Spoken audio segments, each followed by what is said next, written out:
അഭിവാദ്യം അർപ്പിച്ചുകൊണ്ട് ഈ പരിപാടിയുടെ ഉദ്ഘാടനം നിർവഹിച്ചത് അറിയിച്ചുകൊണ്ട് അവസാനിപ്പിക്കുന്നു.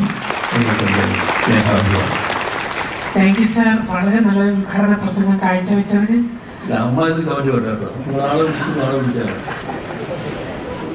എത്രയൊക്കെ ശ്രമിച്ചാലും മുഖ്യമന്ത്രി പിണറായി വിജയൻ ഇടയ്ക്കൊക്കെ ഇങ്ങനെ ആയിപ്പോകും. ഉള്ളിൽ ഒളിപ്പിച്ചു വെച്ചിരിക്കുന്ന വിനയം കൈവിട്ടു പോകും. പ്രസംഗവേദിയിലെ അവതാരകരാണ് മിക്കപ്പോഴും അദ്ദേഹത്തിന്റെ ഇര. ഇന്ന് ശങ്കരനാരായണൻ തമ്പി ഹാളിൽ നടന്ന മുസ്ലിം ന്യൂനപക്ഷ മുഖാമുഖത്തിലെ അവതാരകയായിരുന്നു ഇര. Thank you sir. വളരെ നല്ല ഉദ്ഘാടന പ്രസംഗം കാഴ്ചവെച്ചതിന്. സർക്കാർ ജീവനക്കാരി കൂടിയായ അവതാരക ചെയ്ത തെറ്റെന്താണ്? വളരെ നല്ലൊരു ഉദ്ഘാടന പ്രസംഗം കാഴ്ചവെച്ചതിന് നന്ദി സാർ എന്നു പറഞ്ഞാൽ ഒരു മോശപ്പെട്ട കാര്യമൊന്നുമല്ല. അപ്പോൾ പിന്നെ പറഞ്ഞതിൽ എന്തെങ്കിലും തെറ്റുണ്ടോ?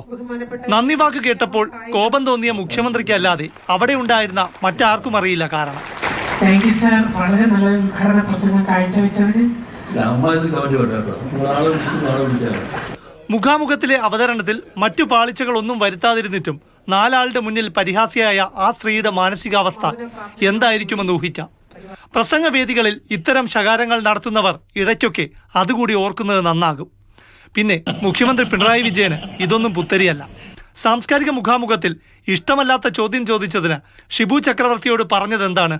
ഒരവസരം കിട്ടിയെന്ന് കരുതി അധിക്ഷേപിക്കരുതെന്നായിരുന്നു. കാസർകോട്ടെ ഒരു പ്രസംഗവേദിയിൽ പ്രസംഗിച്ച് തീരുന്നതിനിടെ ഇടപെട്ട അവതാരകന്റെ ചെവിയുടെ ശേഷി വരെ മുഖ്യമന്ത്രി സംശയിച്ചു.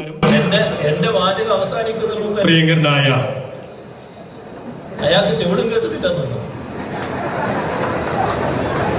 നവകേരള സദസ്സിൽ സ്വന്തം പാർട്ടിയിലെ മുതിർന്ന നേതാവായ കെ ശൈലജയെയും മുന്നണിയുടെ MP ആയ തോമസ് ചാഴിക്കാടനെയും വരെ പച്ചയ്ക്കുരിച്ചു. പിന്നെയാണ് ബഹുമാന്യായ അധ്യക്ഷക്ക് നിങ്ങളെ കണ്ടപ്പോൾ കുറേ കാര്യങ്ങൾ സംസാരിക്കണം തോന്നി.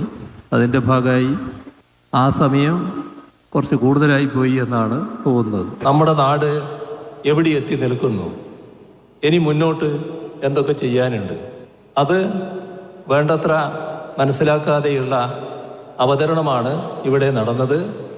ബഹുമാനപ്പെട്ട ചാഴിക്കാടനും അത് വേണ്ടത്ര ഉൾക്കൊണ്ടതായി ഞാൻ കരുതുന്നില്ല. അപ്പോൾ മുഖ്യന്റെ ശോഭത്തിന്റെ അടുത്ത ഇര ആരെന്ന് മാത്രം നോക്കിയാൽ മതി. മാതൃഭൂമി ന്യൂസ്, തിരുവനന്തപുരം.